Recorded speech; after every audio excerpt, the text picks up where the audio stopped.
Ya, selamat ketemu kembali. Selamat pagi semuanya dan selamat mengikuti kelas studi PL2 dalam pelajaran kita hari ini lanjutan. Beberapa pertemuan yang sudah kita lalui, saya melihat interaksinya sudah mulai baik, tetapi masih kita akan perbaiki. Saya berharap untuk saudara-saudara semua mahasiswa-mahasiswi yang mengikuti perkuliahan studi PL2, jika ada pertanyaan, karena kita interaksinya cuma hanya lewat video pembelajaran ini, jika ada pertanyaan boleh langsung bertanya di grup.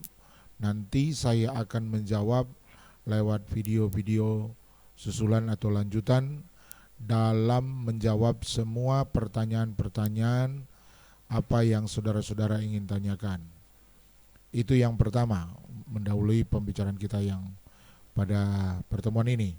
Yang kedua, ketika saya memintakan mengerjakan sebuah tugas, saya berharap saudara-saudara mengerjakan tugasnya secara baik. Apa itu secara baik? Saya sudah sampaikan bahwa tugas yang saya minta kerjakan dengan penjelasan yang sistematis, yang komprehensif, dan kajian. Apa itu? Sistematis, teratur. Jawabannya yang teratur dan tepat, tidak mengambang ke sana kemari. Yang kedua, apa itu holistik, apa komprehensif? Artinya penjelasan itu harus lengkap. Dengan kemudian dengan kajian. Apa itu kajian? Dengan telaah, dengan penelitian. Jawaban lengkap dengan penelitian dan penelitian-penelitian yang dilakukan, maksud saya adalah menjawab dari semua sisi. Seperti satu contoh pada tugas yang pertama, saya memberikan pertanyaannya adalah di manakah Taman Eden sekarang? Maka yang menjawab semua, ada yang menjawab cuma satu kata, Firdaus. Oke, kalau saudara menerjemahkan Firdaus, tapi tolong dijelaskan kenapa dikatakan Firdaus. Ada yang berkata ada di salah satu bagian di daerah Irak. Iya, oke. Tapi benar nggak? Di mana itu letak posisinya dan di mana sekarang itu? Jadi jawaban yang saya mau adalah lengkap. Dimulai dengan Taman Eden pada waktu Allah membuat Taman Eden, dan Taman Eden itu ada di muka bumi, ada di bumi. Tetapi ketika manusia berdosa, maka Taman Eden itu tertutup bagi manusia. Taman Eden itu tidak bisa dijangkau dan bisa dilihat lagi manusia. Tetapi posisinya dari gambar peta mungkin di sekitar Irak. Dan akhirnya penterjemahan karena Taman Eden tidak bisa dijangkau manusia, dalam Alkitab menjelaskan Taman Eden digambarkan seperti Firdaus. Nah, saudara-saudara harus menjelaskan seperti itu dengan pembuktian-pembuktian baik ayat maupun sumber-sumber referensi. Belajar untuk mengerjakan tugas seperti itu. Jadi saya berharap saudara-saudara mahasiswa-mahasiswi harus aktif mengkaji dan meneliti dan mencari dalam semua aspek sumber-sumber.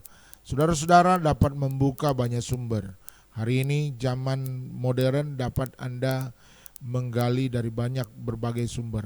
Hanya perlu kerajinan dan keaktifan. Saudara kalau untuk membeli buku mungkin agak kesulitan, tetapi saudara boleh mendapatkan sumber-sumber dari lewat jaringan atau internet. Nah, ini merupakan satu kemudahan bagi semua mahasiswa-mahasiswi. Baik, itu pendahuluan bagi saya untuk mengkoreksi ataupun memperbaiki sistem belajar kita yang sudah berjalan kurang lebih 3 kali pertemuan, dan ini pertemuan yang keempat. Dimulai dari pertemuan yang pertama silabus, dan 2 kali pertemuan kita membahas tentang kitab Kejadian. Maka pertemuan kita yang kali ini, yang keempat, kita akan masuk pada kitab Keluaran. Kita masuk pada kitab Keluaran, di mana kitab Keluaran bagian yang sama dalam kitab Taurat dari 5 kitab yang penulisnya adalah Musa. Refreshing sekedar kita melihat kembali kepada Kejadian. Kalau kita melihat Kejadian pasal pertama sampai pasal 11, maka tema-tema hal yang pokok dan yang digambarkan bahkan dituliskan di dalam pasal 1 sampai pasal 11 ada soal penciptaan dari hari pertama, hari ke-6, dan kemudian Allah menciptakan manusia itu sendiri dan Allah menyediakan segala sesuatunya. Dan hari ke-7 Tuhan pandang baik, dan hari ke-7 Allah semua dari ciptaannya Tuhan melihat itu baik, dan hari ke-7 Allah beristirahat. Tema yang berikut dalam pasal 1 sampai 11 adalah bicara tentang kejatuhan manusia dalam keberdosaan, dan ada menceritakan juga air bah dan mengenai bangsa-bangsa.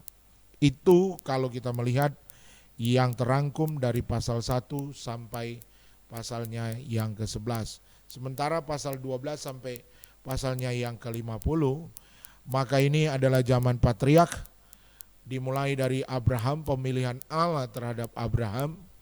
Dari keturunan Abraham lahirlah Ishak, kemudian pemilihan dari keturunan Ishak kepada Yakub, dan dari kepada Yakub pemilihan terhadap kepada Yusuf.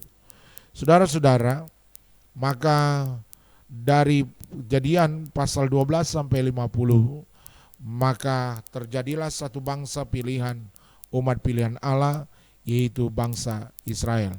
Maka kata kunci daripada di kitab Kejadian, salah satu kata kunci adalah pemilihan.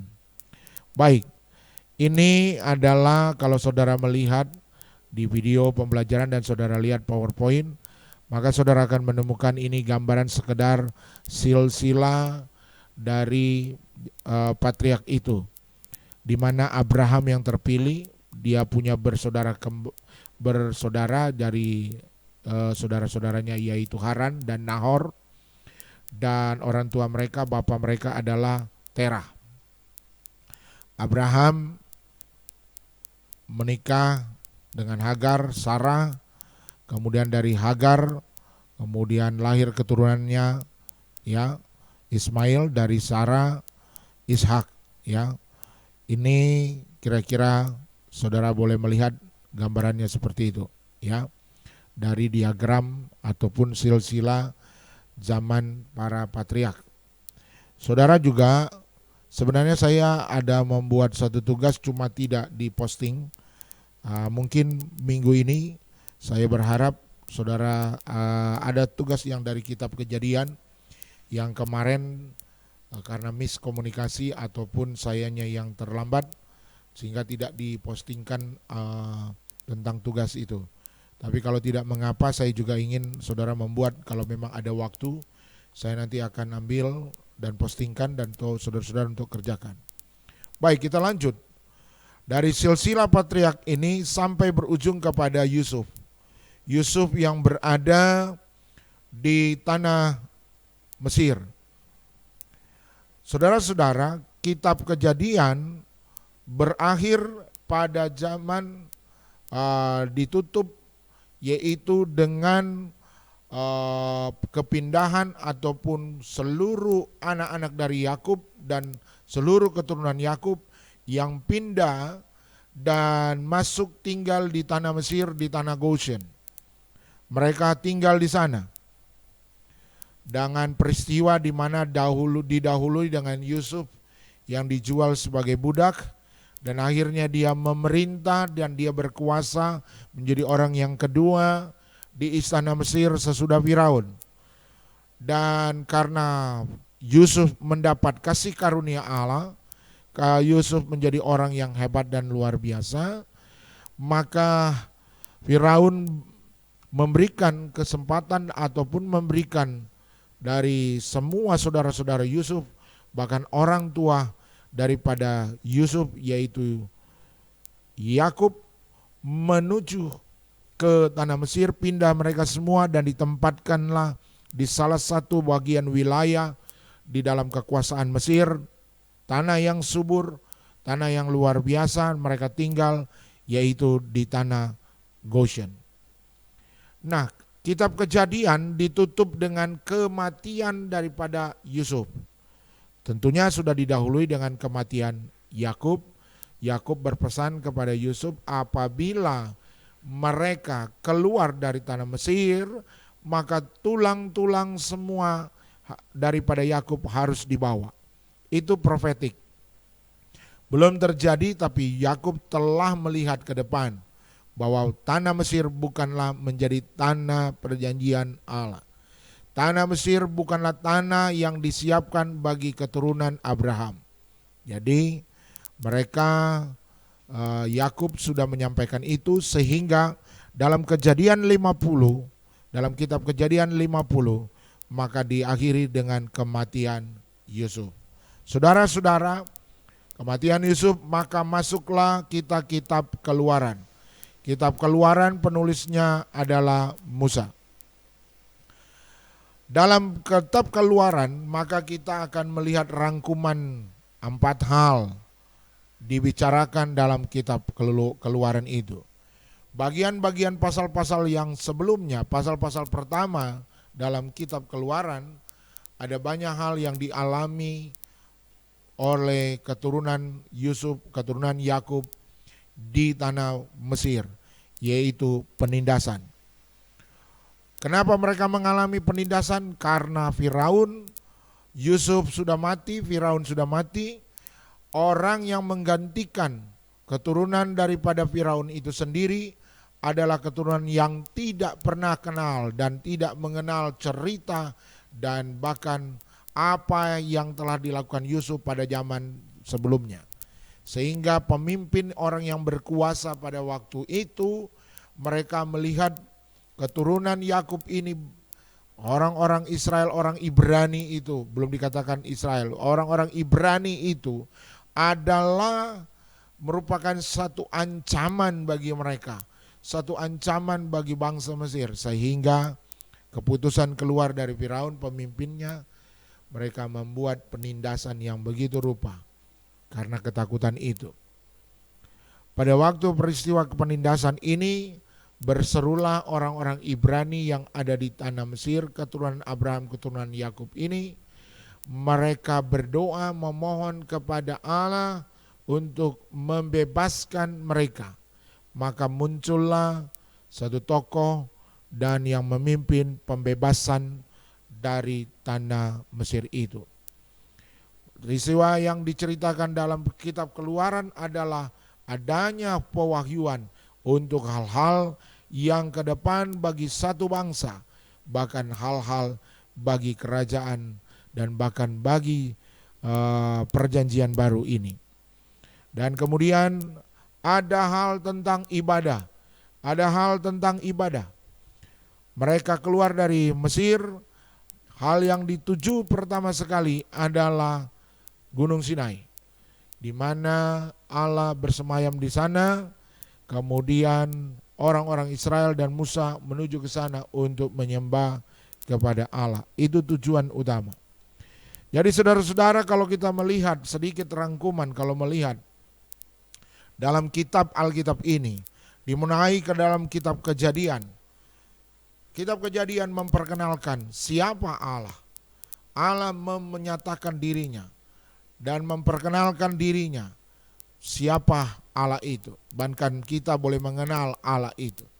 Kemudian kitab Keluaran dan dari kitab Kejadian, Keluaran berbicara tentang suatu bangsa, patriark, suku-suku, dan terus akhirnya menjadi satu bangsa yang dikenal, bangsa yang kuat, bangsa yang disertai oleh Allah, yaitu bangsa Israel.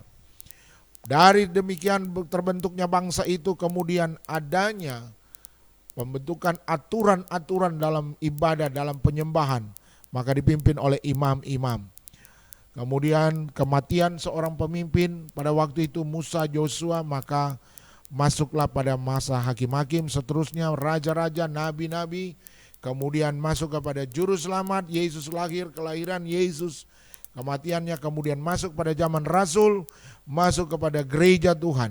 Inilah kalau kita bicara sebuah rangkuman dalam Alkitab.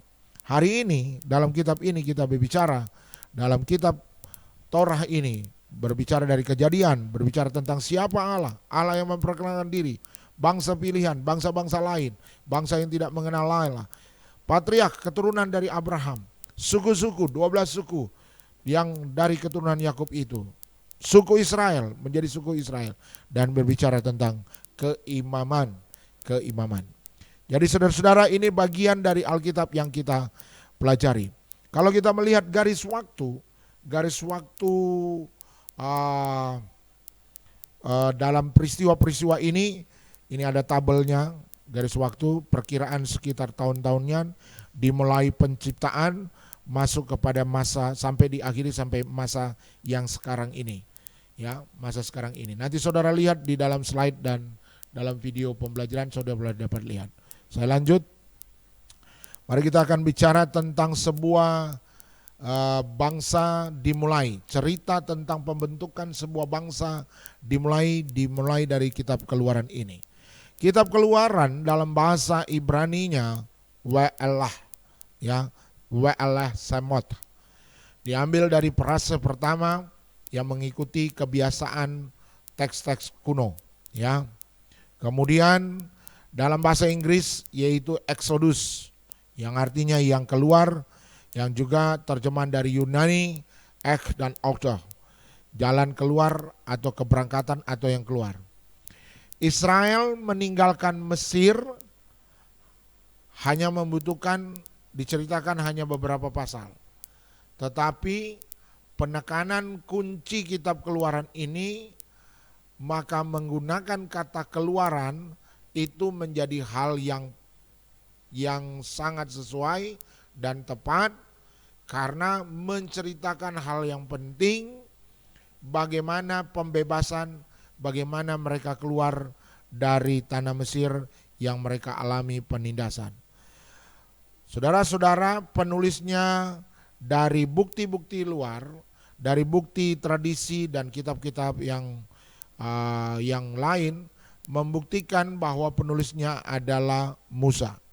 Dan memang Musa lah yang melihat dan tidak disangsikan sekali bahwa Musa yang mengalami, Musa yang tokoh utamanya, bahkan Musa yang memimpin bangsa Israel ini keluar. Dan yang menariknya, Musa menulis juga kitab Kejadian. Saudara-saudara, ada pertanyaan, yaitu bagaimana Musa dapat mengetahui peristiwa penciptaan hari pertama. Bagaimana Musa mengetahui tentang proses-proses penciptaan dari hari pertama, kedua, dan seterusnya. Bagaimana Musa dengan detail, dengan begitu baik menjelaskan tentang penciptaan manusia, baik Adam dan Hawa. Dari mana Musa dapatkan sumber itu? Sementara kita tahu bahwa penulis semua kitab Taurat adalah Musa itu sendiri. Zaman penciptaan itu zaman di mana Musa tidak hadir di sana, karena manusia pertama Adam dan Hawa. Tetapi bagaimana Musa bisa dapatkan? Saudara berkata diilhamkan oleh Roh Kudus. Kita hari ini mengetahui bahwa semua penulis 40 penulis Alkitab itu, kita sepakat dan berkata bahwa mereka dalam kontrol Roh Kudus untuk menuliskan Alkitab yang hebat dan luar biasa ini. Tapi yang menariknya, dari mana nih? Apakah cuma kontrol Roh Kudus dan ilham itu kemudian bisa dapat secara detail?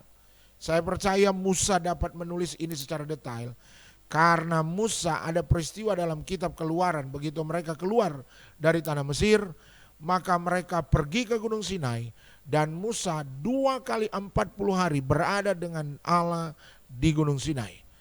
Saya percaya, saya meyakini disitulah Musa melihat, Musa mendapat, dan Musa mendapat penyataan dari Allah tentang bagaimana awal kejadian, bagaimana awal penciptaan, dan bagaimana proses-proses itu semua.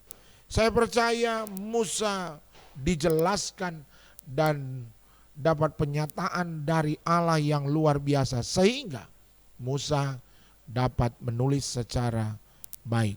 Maka tidaklah heran kalau kita menempatkan Musa adalah orang yang tepat yang menulis dari kitab Torah ini, baik dari Kejadian sampai kitab Ulangan.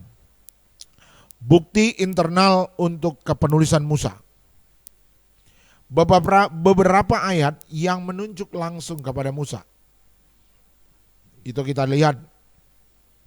Dan ini masuk akal karena tidak ada orang lain yang lebih berkualitas dari Musa untuk menulis buku ini. Penulis adalah saksi mata dari kitab, dari peristiwa-peristiwa yang terjadi yang diceritakan di kitab Keluaran. Ya, baik tentang kebiasaan dan hal-hal yang di Mesir, tentang tanaman, binatang dan semua hal dengan padang gurun. Kitab ini juga memberikan bukti sebuah konsistensi karakteristik gaya penulisan tunggal. Jadi dari kitab Kejadian sampai kitab Ulangan, maka kita akan menemukan karakteristik yang konsisten dari penulisnya. Sehingga tidak hal yang tepat dan sangat wajar dan sangat kita yakini bahwa Musa sebagai penulisnya. Saudara-saudara, mengenai soal waktu, mengenai soal tenggang jangka penulisannya, maka para yang hasil pengkanonan Alkitab ini menempatkan dan mereka meyakini penulisan kitab Keluaran oleh Musa ditempatkan pada masa sekitar seputaran hidupnya dari 1525 sebelum Masehi sampai 1405 sebelum Masehi. Keluaran ini mencakup sejarah Israel dari sampai di pergunungan di Gunung Sinai pada tahun 1444 sebelum Masehi. Maka dengan asumsi dengan peristiwa-peristiwa ini, maka mereka meyakini sekitar ambil range waktunya, maka Musa dan range waktu ini tepat. Karakteristik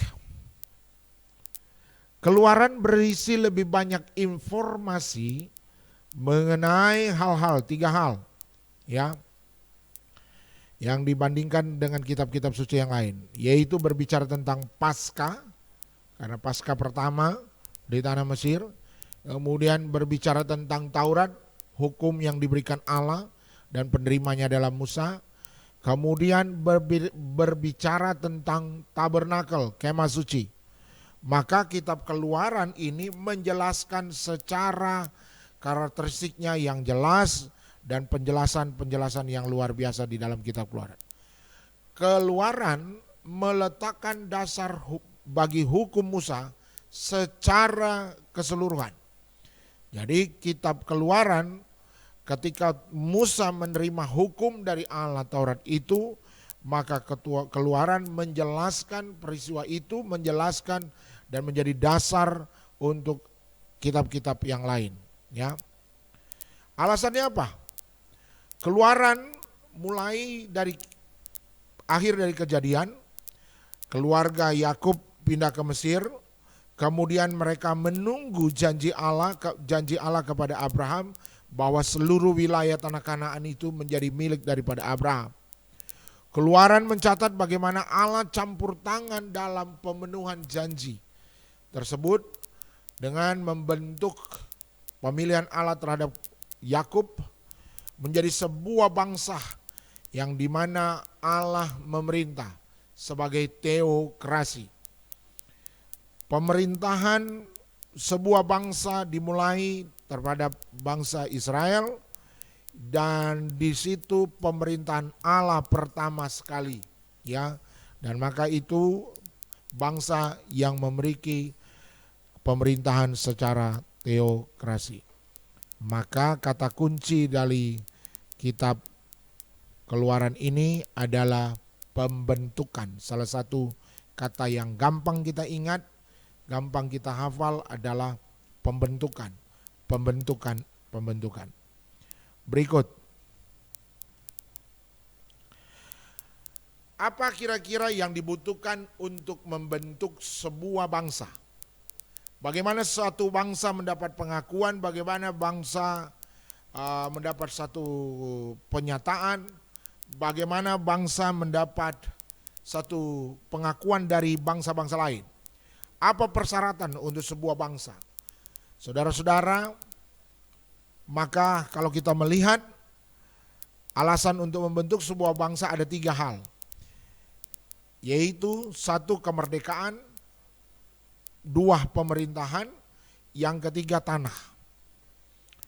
Israel, keturunan Abraham, keturunan Ishak, Yakub itu membutuhkan 3 hal ini menjadikan mereka sebuah bangsa. Yang pertama kemerdekaan, yang kedua pemerintah, yang ketiga tanah. Mereka tidak merdeka selama di tanah Mesir, maka Allah harus membebaskan. Ya. Yang kedua, pemerintah. Ketika mereka dibebaskan keluar dari tanah Mesir, maka di situ menjadi sebuah bangsa, dan di mana siapa pemimpinnya? Allah. Maka pemerintah teokrasi dengan sistem teokrasi, kepemerintahan Allah. Yang ketiga, tanah. Tanah pada waktu mereka keluar dari tanah Mesir, mereka belum dapatkan itu. Dan itu baru akan dilanjutkan, tanah yang mereka dapatkan ketika pada waktu saudara melihat dari mulai kitab Yosua, yaitu kitab sejarah. Kalau saudara belajar di studi PL3, lanjutan daripada kitab studi PL2 ini, maka dalam peristiwa sejarah mulai dari Yosua, itu adalah peristiwa mendapatkan tanah perjanjian yang Allah janjikan itu. Keluaran mencatat 2 pertama dari 3 kebutuhan untuk pembentukan satu bangsa, yaitu kemerdekaan, pemerintahan. Tapi tanah tidak. Dan berikut saudara-saudara, kalau melihat kedaulatan Allah, maka pasal-pasal yang menunjukkan bagaimana Allah begitu luar biasa, dari pasal 1 sampai pasal 4, pasal 5, ayat 1 sampai pasal 7, ayat 13, ayat 14 dalam pasal 7 sampai pasal 11, ayat yang ke-10. Saudara-saudara, lihat dalam pembacaan itu, saudara membaca, maka saudara akan menemukan bagaimana kedaulatan Allah yang luar biasa. Berikut saudara-saudara, kita akan melihat fase-fase tentang keadaan dari Musa, dimulai dari situasi Musa di situasi bangsa Israel di tanah Mesir. Mereka ditindas, mereka diperlakukan dengan tidak adil, mereka mengalami kekejaman, hal-hal yang mungkin tersiksa, maka itu mereka berseru. Pada waktu itu kekuasaan yang paling utama adalah Firaun yang tidak mengenal Allah, yang tidak tahu tentang peristiwa Yusuf dan tidak pernah tahu tentang hal-hal yang sebelumnya. Dan pemerintah pada waktu itu di Mesir adalah pemerintah yang menyembah kepada dewa-dewa, dan pemerintahan yang menyembah kepada segala hal-hal di luar daripada Allah Israel itu sendiri. Maka kelihatannya akan tampilannya akan muncul satu gambaran kira-kira Allah mana yang hebat, Allah Firaun, dewa Firaun, atau Allahnya orang Israel, Yahweh itu sendiri.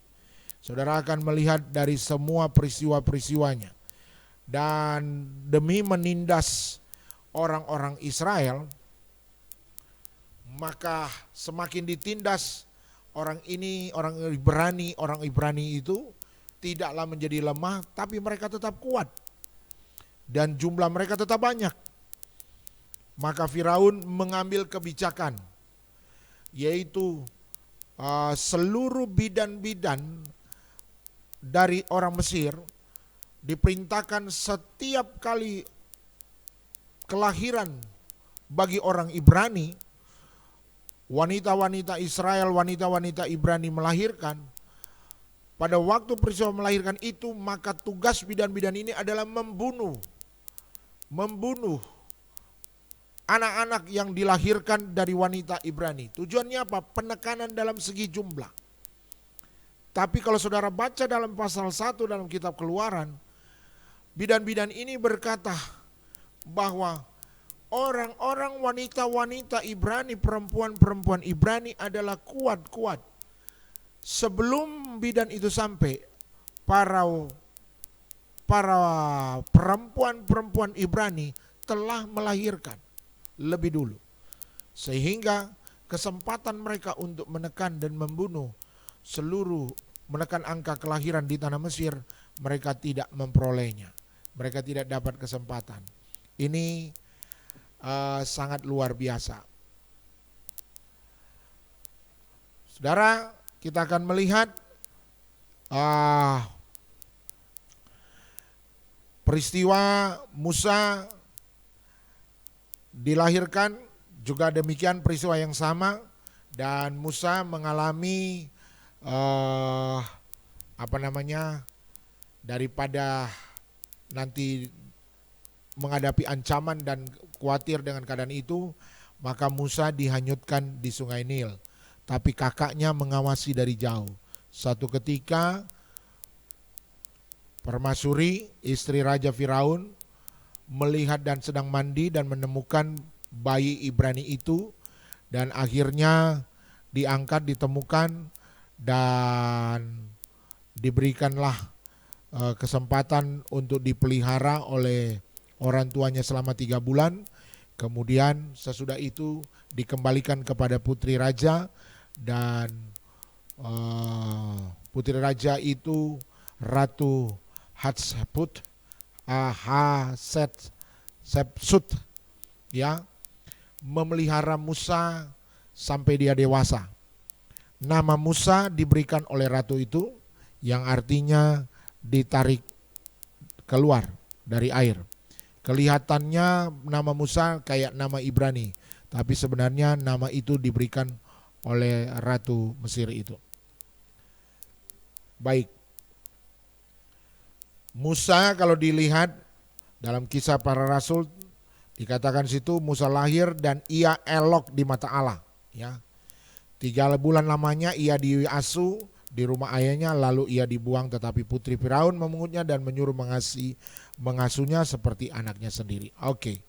Ya, demikian ceritanya, dan kemudian masuk pada fase Musa berada di istana Mesir.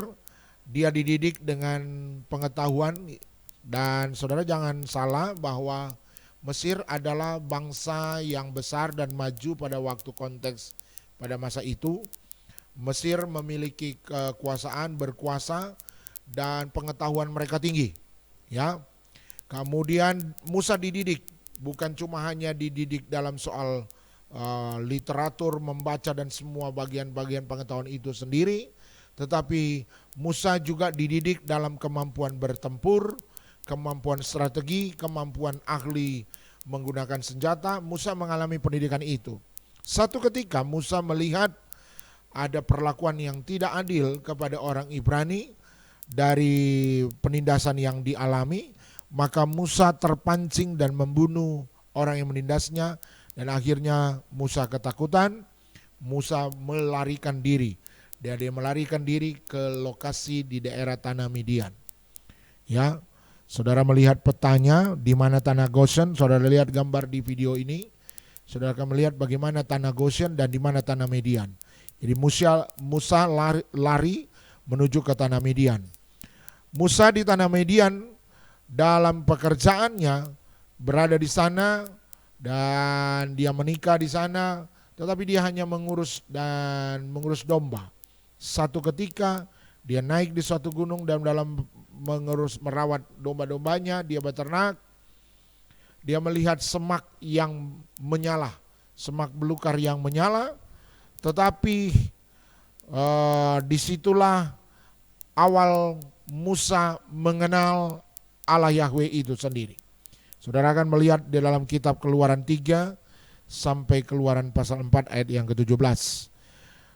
Tanggalkan kasut, karena tempatmu yang kau pijak itu tanah yang kudus.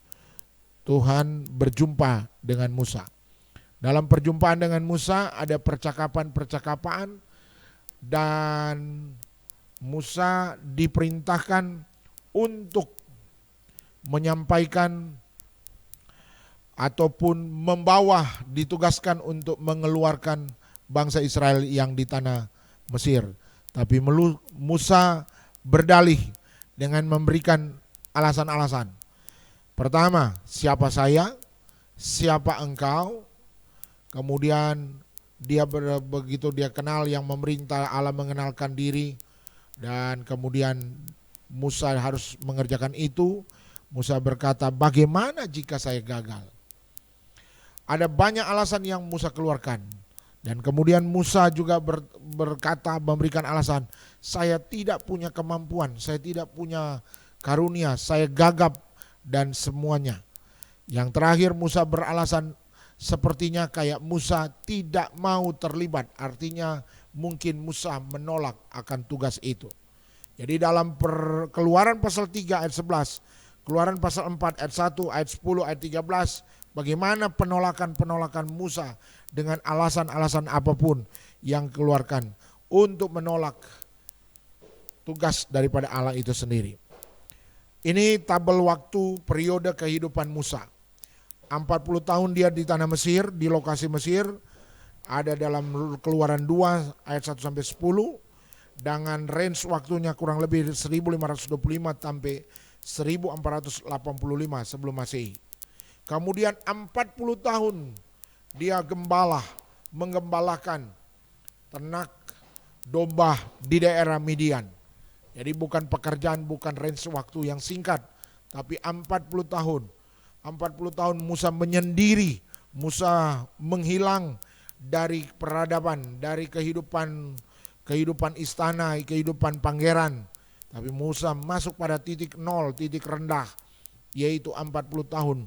Dia hanya berkutak di ladang pengembalaan, di daerah Midian, hanya mengurusi ternak. Kemudian periode waktu berikut yaitu 40 tahun dia memimpin dari peristiwa Keluaran, dari Keluaran 3 sampai Ulangan 34 ayat 8. Periode waktu 1445 sampai 1405 sebelum Masehi. Wilayah yang dia lokasinya adalah daerah Midian, Mesir, dan 40 tahun di padang gurun itu sendiri dicatat.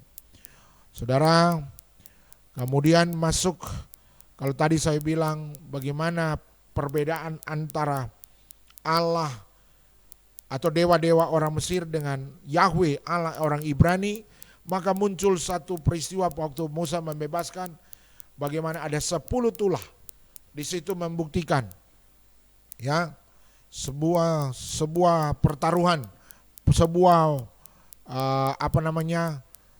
peristiwa-peristiwa yang membuktikan Allah Yahweh yang lebih berkuasa, diakhiri dengan kematian anak sulung.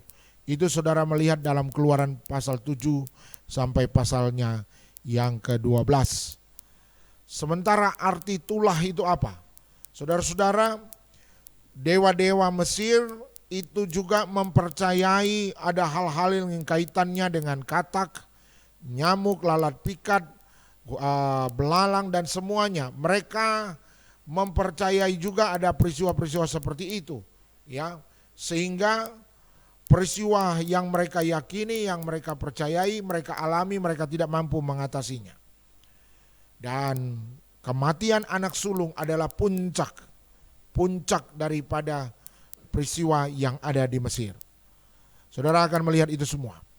Ini gambaran alternatif peta dari tanah Goshen, kemudian menuju tanah Sinai, Gunung Sinai, peristiwa Keluaran, dari peristiwa bangsa Israel keluar dari Mesir. Mengapa Keluaran begitu penting? Mengapa kitab Keluaran begitu sangat penting? Yang pertama, menunjukkan Allah Yahweh lebih berkuasa dari semua dewa Mesir. Ya. Mengapa kitab Keluaran begitu sangat penting? Sekali lagi, perhatikan dengan baik-baik. Saudara akan melihat ini merupakan hal yang penting. Yang pertama adalah Allah lebih berkuasa dalam kekuatan semuanya dari semua dewa-dewa Mesir. Ada tercatat dalam Keluaran 12 ayat 29 dan ayat 37. Yang kedua, mengapa kitab Keluaran itu sangat penting? Karena Allah memenuhi janjinya. Karena Allah memenuhi janjinya. Kepada siapa janjinya? Kepada Abraham. Kepada siapa dia janjinya? Kepada Ishak. Kepada siapa janjinya? Kepada Yakub. Yakub berubah menjadi Israel. Janjinya Allah penuhi. Berikut, mengapa Keluaran begitu sangat penting? Yang ketiga adalah tipologi dari domba Paskah. Domba Paskah inilah yang kaitannya dengan Paskah yang dilakukan gereja zaman modern sekarang, yang kaitannya dengan penebusan Kristus. Jadi saudara-saudara, awal mula Paskah, mengapa Keluaran begitu penting dalam kehidupan Alkitab dan gereja dan kita semua? Karena menceritakan tentang yang ketiga adalah tentang tipologinya pemotongan atau domba muda, ya, dan Paskah. Saudara-saudara, berikut, mengapa Keluaran begitu sangat penting? Karena di situ adalah permulaan satu bangsa pilihan, bangsa janji Allah, yaitu bangsa Israel. Yang berikut, kenapa kitab Keluaran sangat penting? Ada penanggalan baru, ya, penanggalan baru. Kitab Keluaran 12 ayat 2. Dan berikut, mengapa Keluaran begitu sangat penting adalah tanggapan iman untuk menerima kehidupan yang baru, ya. Saudara-saudara, pada peristiwa Paskah ada pengolesan darah di ambang pintu rumah-rumah orang-orang Ibrani yang tinggal di tanah Mesir. Saudara lihat olesan darah itu pada tiang pintu atas dan tiang pintu kiri dan kanan. Maka kalau saudara melihat itu semua, sepertinya pemercikan dan penandakan darah itu, saudara-saudara, kalau saudara membaca Ibrani 11 ayat 28, itu juga menggambarkan bagaimana juga saudara-saudara tentang gambaran iman dan bagaimana peristiwa penyalipan. Saudara lihat, jadi tiang ambang pintu atas, kiri dan kanan sepertinya rangkaian pada seperti salib. Dan itu sudah menggambarkan tentang bagaimana peristiwa karya penembusan Allah. Yohanes 1 ayat 29. Ya, lihatlah anak domba Allah yang menghapus dosa dunia. Jadi gambaran anak domba, saudara-saudara. Berikut 1 Korintus 5 ayat 7. Sebab anak domba Paskah kita juga telah disembelih, yaitu Kristus. Jadi kaitannya gambaran salib ini penting dari kitab peristiwa Keluaran tentang Paskah ini. Berikut saudara-saudara, saudara akan melihat, dan saya lanjut saja, iman kepada anak domba. Kemudian pada gereja masa modern, hari ini kita tetap memperingati Paskah itu dengan anggur roti, di mana Paskah sebelum Yesus juga mengadakan Paskah sebelum Yesus disalibkan. Berikut, kembali kepada tulah yang ke-10, yaitu di mana peristiwa malaikat maut melewati rumah-rumah yang bertandahkan darah di palang pintunya. Jadi setiap rumah yang ada tanda darah itu, maka tidak ada maut, tidak ada kematian anak sulung di rumah-rumah yang ada tanda darah.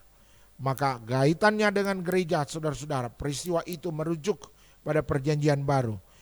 Gereja perjanjian baru, Yesus juru selamat, kita orang percaya dengan tanda menerima Yesus sebagai Tuhan dan juru selamat, kematiannya, kebangkitannya, membebaskan engkau dari hukuman dosa, membebaskan engkau dari penindasan seperti gambaran daripada zaman orang Ibrani di Mesir, menyelamatkan engkau. Seperti itulah tipologinya, ya. 1 Korintus 10 ayat 1-4, aku mau supaya kamu mengetahui saudara-saudara, bahwa nenek moyang kita semua berada di bawah perlindungan awan, dan bahwa mereka semua telah melintasi laut. Untuk menjadi pengikut Musa, mereka semua telah dibaptis dalam awan dan dalam laut. Mereka semua makan makanan rohani yang sama, dan mereka semua minum minuman rohani yang sama, sebab mereka minum dari batu karang rohani yang mengikuti mereka, dan batu karang itu ialah Kristus. Saudara-saudara, makanan. Dalam peristiwa 40 tahun mereka makan mana dan makan burung puyuh yang Tuhan perintahkan. Peristiwa yang berikut adalah dalam kitab Keluaran menceritakan tentang tabernakel. Kehadiran Allah dalam kemah suci, kehadiran Allah mengelilingi dalam bentuk tiang awan dan tiang api. Kehadiran Allah bagi bangsa Israel, keturunan Abraham itu, janji Allah. Tapi mereka tinggal selama 40 tahun di padang gurun, bukan di tanah yang Tuhan janjikan. Jadi belum mereka menemukan tanah. Tapi bangsa sudah ada, kemudian pemerintahan adalah pemerintahan Allah. Ya, peristiwa mereka keluar dari tanah Mesir, laut terbelah dua, saudara boleh baca. Dan ada peristiwa-peristiwa mujizat yang Tuhan lakukan, yaitu bagaimana gunung batu mengeluarkan air ketika mereka kehausan. Maka itu saudara-saudara, dari kitab Keluaran ini, pasal 1 sampai pasal 18, bicara tentang penebusan Israel dari Mesir secara ajaib dan pemeliharaan mereka selama 40 tahun di padang gurun, mengawali pembentukan Israel menjadi suatu bangsa yang nanti kelak dipimpin oleh Daud dan keturunannya. Ini menjadi bukti sejarah bagaimana bangsa ini seharusnya percaya kepada Tuhan.